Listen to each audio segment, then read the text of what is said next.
નજીકના કોળિયાકના દરિયામાં ભાવનગરનો યુવક ગઈકાલે ડૂબ્યો હતો. 24 કલાક બાદ મૃતદેહ મળ્યો.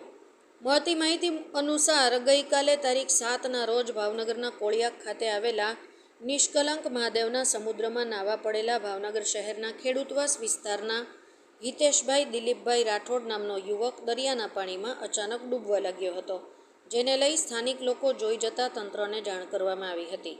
મરીન પોલીસ, ફાયર વિભાગ અને સ્થાનિક તરવૈયાની ટીમ રેસ્ક્યુ હાથ ધરવામાં જોકે 24 કલાક બાદ યુવકનો મૃતદેહ મળ્યો. રિપોર્ટર હર્ષ રાવલ, ભાવનગર.